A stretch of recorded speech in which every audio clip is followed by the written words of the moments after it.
जय हिंद दोस्तों, स्वागत है आपका हमारे आज की वीडियो में। दोस्तों आज हम साइकोलॉजी का पार्ट 2 लेकर आपके सम्मुख उपस्थित हुए हैं, जिनमें हम आज मनोविज्ञान के बारे में चर्चा करेंगे। इसके पहले वाले वीडियो में हमने शिक्षा के बारे में अध्ययन किया था। शिक्षा क्या है, शिक्षा के अन्य परिभाषाएं और शिक्षा पर किसने किस पर बल दिया गया है, इन सभी बातों को हमने अध्ययन किया है, जो बहुत ही महत्वपूर्ण है।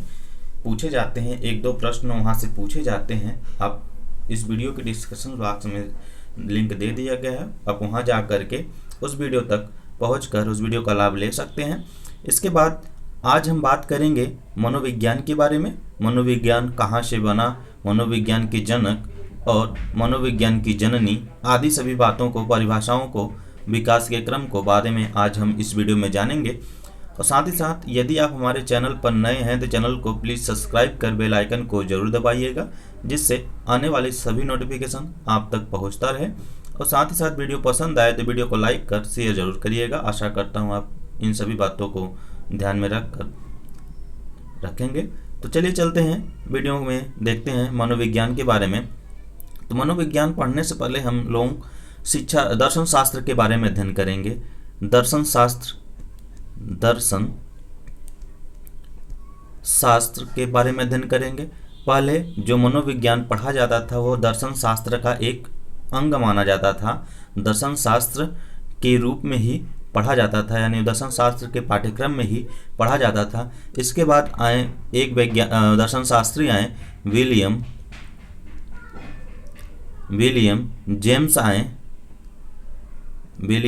जेम्स आए। इन्होंने मनोविज्ञान को क्या किया, मनोविज्ञान को दर्शन शास्त्र से अलग कर एक स्वतंत्र सब्जेक्ट या स्वतंत्र विषय कर दिए। इसलिए विलियम जेम्स को क्या कहा जाता है, जनक कहा जाता है। किसका, मनोविज्ञान का जनक कहा जाता है। और दर्शन शास्त्र को जननी कहा जाता है। किसका, जननी कहा जाता है। किसका दोस्तों, मनोविज्ञान की। विलियम जेम्स को क्या कहा जाता है, जनक कहा जाता है। किसका, मनोविज्ञान का। और दर्शन शास्त्र को जननी कहा जाता है। किसका, मनोविज्ञान का। ठीक है, इतनी बात तो क्लियर हो गई। इसके बाद बात करते हैं कि दर्शन शास्त्र में जो मनोविज्ञान बना, तो मनोविज्ञान की क्या कहा जाएगा, इन सभी बातों को बात करते हैं। तो चलिए देख लेते हैं व्युत्पत्ति के बारे में। व्युत्पत्ति बना हमारा कहाँ से, साइकोलॉजी। साइकोलॉजी किसने बनाया, मनोविज्ञान के एक अलग रूप किसने दिया, विलियम जेम्स ने। ध्यान रखिए, विलियम जेम्स ने। उसके बाद इस साइकोलॉजी साइकोलॉजी शब्द को दो पार्ट में बांटने वाले वैज्ञानिक गैरिट हैं। कौन है दोस्तों, गैरिट और एक पोम्पोलॉजी हैं। गैरिट के बारे में बात करते हैं पहले, उसके बाद आने वाली चीज़ों में बात करेंगे। गैरिट ने इन साइकोलॉजी शब्दों को दो भागों में बांट दिया, एक साइकी में और एक लोगस में बांट दिया। अब बात करते हैं साइकी की। साइकी का जो अर्थ होता है वो सोल होता है, यानी आत्मा होता है। और जो लोगस का अर्थ होता है वो क्या होता है, साइंस यानी विज्ञान होता है। इस तरह से देखा जाए तो जो साइकोलॉजी का शाब्दिक अर्थ बनता है दोस्तों, साइकोलॉजी का शाब्दिक अर्थ जो बनता है सोल ऑफ साइंस, अर्थात जो मनोविज्ञान की बात की जाए तो आत्मा का विज्ञान के रूप में माना गया। किसको, साइकोलॉजी को। किसके अनुसार, गैरिट के अनुसार। गैरिट के अनुसार क्या माना गया, आत्मा का विज्ञान। किसको, मनोविज्ञान को। ठीक है। उसके बाद एक आते हैं पोम्पोलॉजी। जो पोम्पोलॉजी आते हैं वो साइकी को ही मन के बारे में कहा, कि जो गैरिट ने आत्मा कहा तो इन्होंने मन या मस्तिष्क कहा, और बाकी लोगस का अर्थ विज्ञान ही बताया। इस तरह से पोम्पोलॉजी के अनुसार साइकोलॉजी का अर्थ मन का विज्ञान या मस्तिष्क का विज्ञान कहा जाता है। आगे आएगा टॉपिक, हम उसमें बात करेंगे। इसके बाद बात करते हैं उसके विकास क्रम की, तो कैसे विकास क्रम हुआ। तो पहले मनोविज्ञान को क्या माना जाता था, आत्मा का विज्ञान माना जाता था। मनोविज्ञान को क्या माना जाता था, आत्मा का विज्ञान माना जाता था। यह समय 16वीं शताब्दी था। 16वीं शताब्दी में मनोविज्ञान को आत्मा का विज्ञान माना जाता था। प्रतिपादक या समर्थक कौन कौन से थे, तो प्लेटो थे, अरस्तु थे, डेकार्त थे। किंतु आत्मा का स्वरूप नहीं हो पाया, आत्मा का एक निश्चित परिभाषा नहीं हो पाया, इसलिए इस परिभाषा को क्या किया गया, अस्वीकार कर दिया गया। इसके बाद 17वीं शताब्दी की बात करें तो 17वीं शताब्दी में मनोविज्ञान को मन का या मस्तिष्क का विज्ञान माना गया। 17वीं शताब्दी में मनोविज्ञान को मन या मस्तिष्क का विज्ञान माना गया। इनके प्रतिपादक कौन कौन थे? तो पोम्पोलाजी, थॉमस रीड आदि मनोवैज्ञानिक थे। और इनमें भी मन या मस्तिष्क का स्वरूप को न बताया गया, न बताने से के कारण यह भी परिभाषा क्या कर दिया गया? अस्वीकार कर दिया गया। यह भी परिभाषा पूरी तरह से सत्य नहीं माना गया, इसलिए इस परिभाषा को भी क्या कर दिया गया? अस्वीकार कर दिया गया। इसके बाद आता है मस्तिष्क के बाद, मन और मस्तिष्क के बाद आता है कुछ वैज्ञानिकों के यहाँ ये वैज्ञानिकों ने कहा कि ये मन और आत्मा और मन का विज्ञान नहीं है, यह चेतना का विज्ञान है। यह किसका विज्ञान है? चेतना का विज्ञान, अर्थात मनोविज्ञान को चेतना का विज्ञान का नाम दिया गया। कब दिया गया? 19वीं शताब्दी में। कब दिया गया? 19वीं शताब्दी में। इसके समर्थक या प्रतिपादक कौन कौन से थे? तो विलियम वुंड थे, टीचनर थे, जेम्स सल्ली थे आदि मनोवैज्ञानिक थे। इसके बाद यह परिभाषा भी अस्वीकार किया गया क्योंकि चेतना में मैकडूगल एक मनोवैज्ञानिक हैं जिन्होंने चेतन और अचेतन दोनों की बात की है, किंतु यहाँ मनोविज्ञान को केवल चेतना के रूप में माना गया, इसलिए यह परिभाषा भी क्या हुआ? अस्वीकार कर दिया गया, अमान्य कर दिया गया। उसके बाद आधुनिक में यानी अब किसको माना गया? मनोविज्ञान के रूप में माना गया कि मनोविज्ञान जो है वह व्यवहार का विज्ञान है। मनोविज्ञान क्या है? वह व्यवहार का विज्ञान है। कब आया हुआ दोस्तों? 20वीं शताब्दी में माना गया कि जो मनोविज्ञान है वह न तो आत्मा है, न तो मन है, न तो चेतना है। वह क्या है? मनोविज्ञान व्यवहार का विज्ञान है। उसके प्रतिपादक कौन थे? वुडवर्ड, वाटसन, स्किनर आदि लोगों ने थे। अब यह जो व्यवहार है किसी भी मानव, किसी भी सजीव के ऊपर प्रयोग करके देखा गया तो यह सिद्ध हो चुका, इसलिए इस परिभाषा को क्या किया गया? स्वीकार किया गया और यही आज हम माना जाता है। इसलिए कहा जाता है जो मनोविज्ञान है व्यवहार का परिमार्जन करता है। व्यवहार का परिमार्जन करता है। जो मनोविज्ञान है वो क्या है? व्यवहार का परिमार्जन करता है। ठीक है दोस्तों, अब बात करते हैं अगर कुछ समर्थकों के ट्रिक के बारे में, तो ट्रिक के बारे में भी देख लीजिए कैसे कैसे ट्रिक्स होते हैं विकास क्रम में। बात करते हैं 16वीं शताब्दी की, पुनः देख लीजिए विकास के क्रम को ट्रिक के माध्यम से।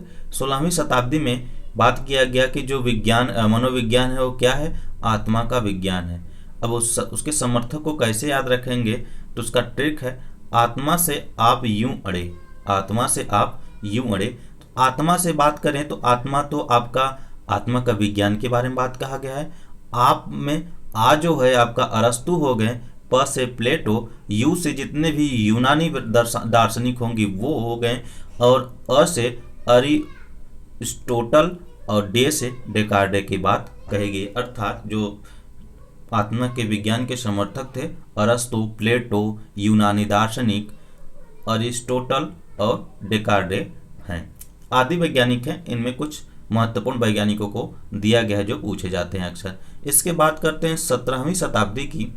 जब 17वीं शताब्दी की बात करें तो 17वीं शताब्दी में जो मनोविज्ञान था उस मनोविज्ञान को मन या मस्तिष्क का विज्ञान का नाम दिया गया। कहा गया कि यह आत्मा का नहीं, मन और मस्तिष्क का विज्ञान है। ठीक है, तो इसके जो समर्थक थे उसके ट्रिक के बारे में बात करें। ट्रिक के बारे में बात करें तो पलक की बाई मस्ती में।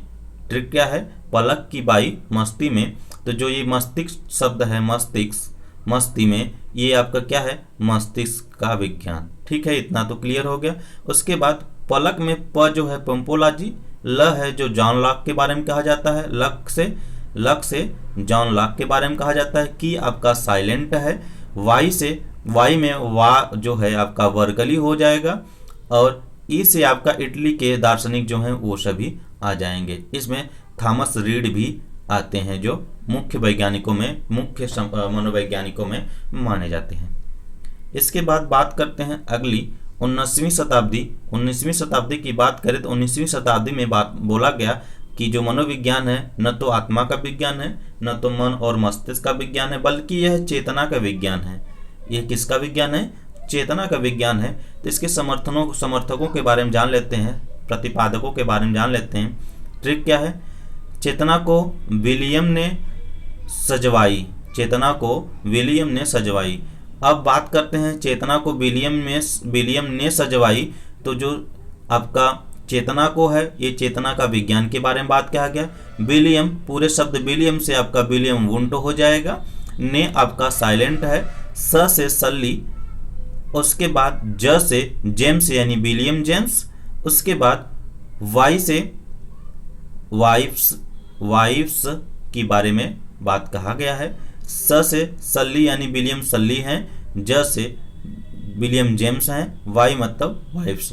ये किसके बारे में कहा गया है? समर्थक, चेतना के समर्थक यानी चेतना विज्ञान के, यानी जो मनोविज्ञान के बारे में बात किया गया कि मनोविज्ञान चेतना का विज्ञान है, उसके समर्थक, मुख्य समर्थकों के बारे में ट्रिक बनाया गया है। ठीक है दोस्तों, इसके बाद बात करते हैं 20वीं शताब्दी की।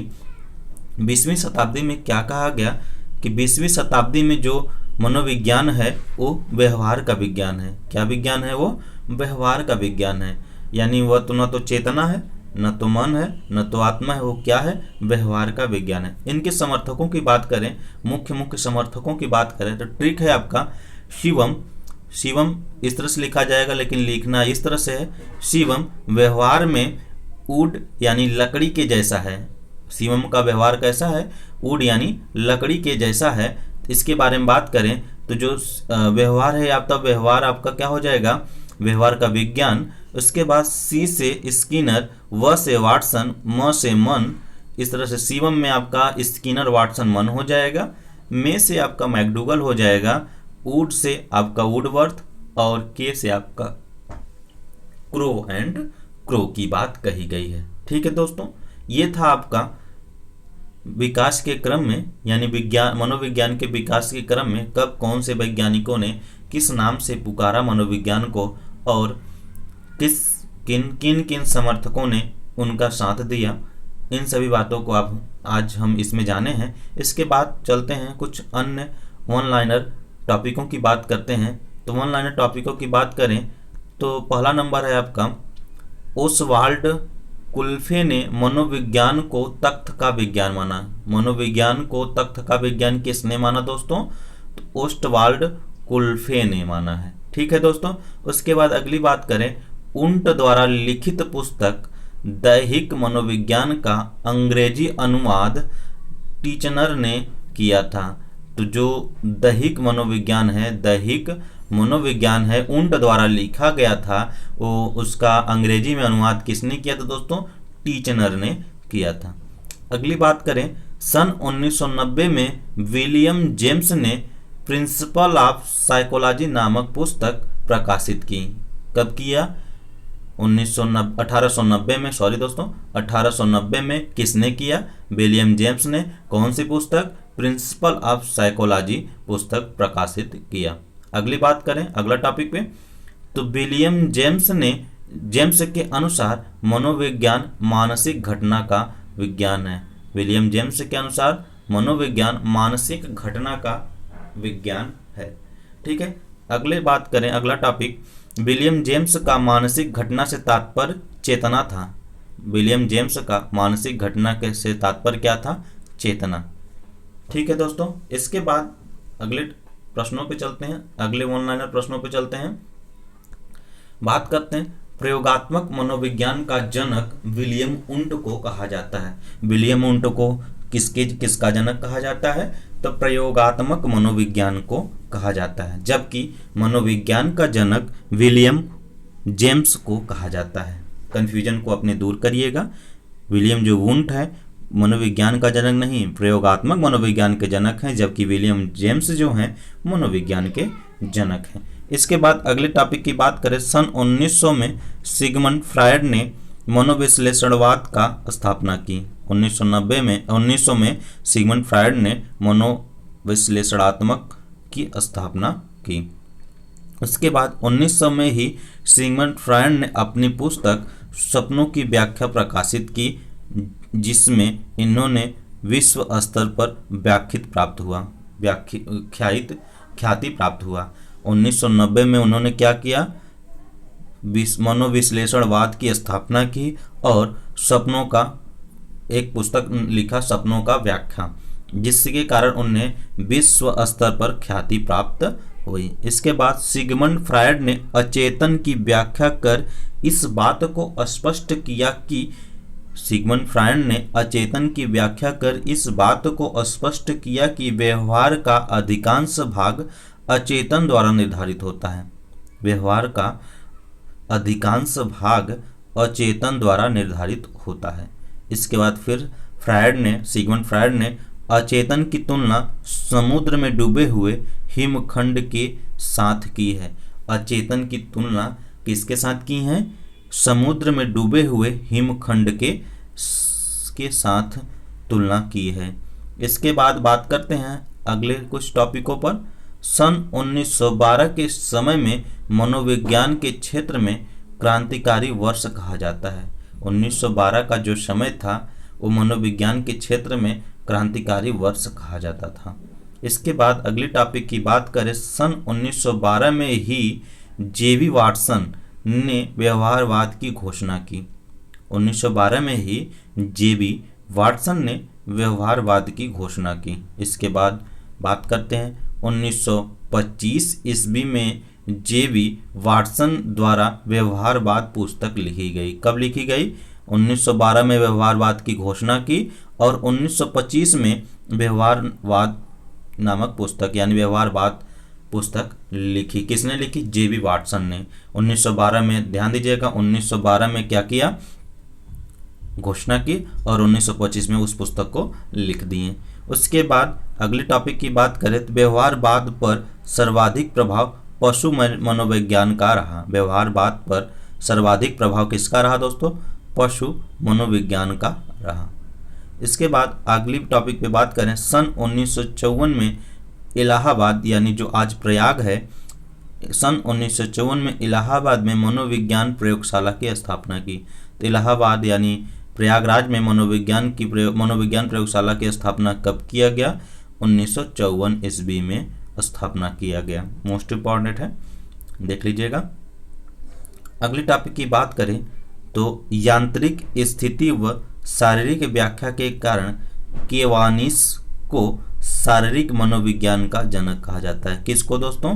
ध्यान दीजिएगा, यांत्रिक स्थिति व शारीरिक व्याख्या के कारण केवानिस को शारीरिक मनोविज्ञान का जनक कहा जाता है। शारीरिक मनोविज्ञान का जनक किसे कहा जाता है? केवानिस को कहा जाता है। मोस्ट इम्पॉर्टेंट टॉपिक, आप याद रखिएगा इसको। इसके बाद बात करते हैं वाटसन की पुस्तक व्यवहारवाद के संबंध में न्यूयॉर्क टाइम्स में कहा गया कि यह पुस्तक मानव जाति के बौद्धिक इतिहास में युगांतकारी है।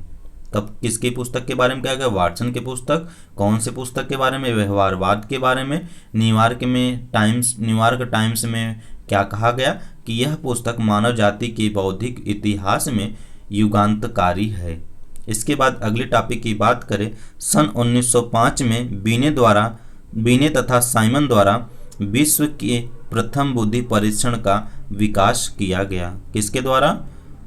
बीने तथा साइमन के द्वारा। किस सन में? 1905 ईस्वी में क्या किया गया? प्रथम बुद्धि परीक्षण का विकास किया गया। विश्व के प्रथम बुद्धि परीक्षण का विकास किया गया। ठीक है दोस्तों, बात करते हैं कुछ अन्य टॉपिकों की। सन 1916 में भारत में प्रथम मनोवैज्ञानिक प्रयोगशाला की स्थापना कलकत्ता विश्वविद्यालय में डॉक्टर एन सेनगुप्ता द्वारा की गई। क्या किया गया? देख लीजिए।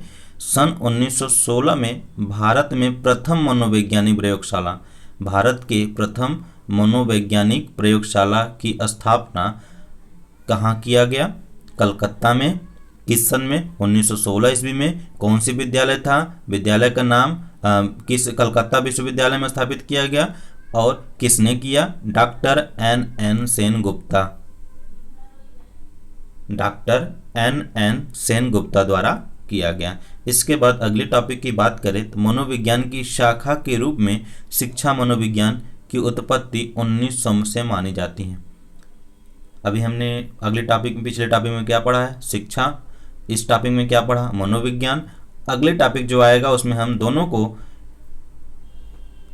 को एजुकेशन की तरह देखेंगे, जिसमें हम शिक्षा मनोविज्ञान के रूप में पढ़ेंगे। इसकी उत्पत्ति कब मानी गई थी, 1900 ईस्वी से मानी गई थी। ठीक है, अगले टॉपिक की बात करें, शिक्षा मनोविज्ञान ने 1920 में स्पष्ट व निश्चित स्वरूप धारणा की।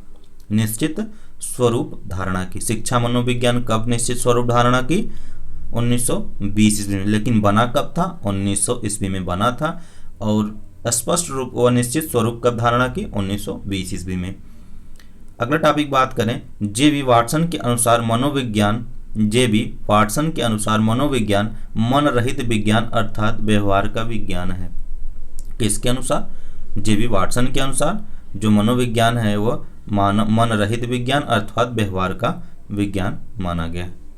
किसके द्वारा दोस्तों, वाटसन के द्वारा।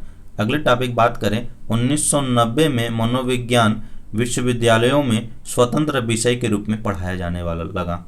कब बना, कब था, पढ़ाया कब गया, 1890 ईस्वी से मनोविज्ञान विश्वविद्यालयों में स्वतंत्र रूप से पढ़ाया जाने लगा था। इसके बाद अगले टॉपिक की बात करें, विलियम जेम्स को मनोविज्ञान का जनक माना जाता है। विलियम जेम्स को मनोविज्ञान का जनक माना जाता है। अगले टॉपिक की बात करें, कोलसैनिक के अनुसार प्लेटो से एवं स्किनर के अनुसार अरस्तु से शिक्षा मनोविज्ञान की उत्पत्ति मानी जाती है। कोलसैनिक के अनुसार प्लेटो से और स्किनर के अनुसार अरस्तु से शिक्षा मनोविज्ञान की उत्पत्ति मानी जाती है। ठीक, तो आज की वीडियो बस यहीं तक दोस्तों। वीडियो पसंद आया तो वीडियो को लाइक शेयर जरूर करिएगा, और साथ ही साथ वीडियो में आप नए हैं तो वीडियो को सब्सक्राइब कर, चैनल को सब्सक्राइब कर बेल आइकन को जरूर दबाइएगा, जिससे आने वाली सभी नोटिफिकेशन आप तक सबसे पहले पहुँचे। आज की वीडियो बस यहीं तक दोस्तों। जय हिंद दोस्तों।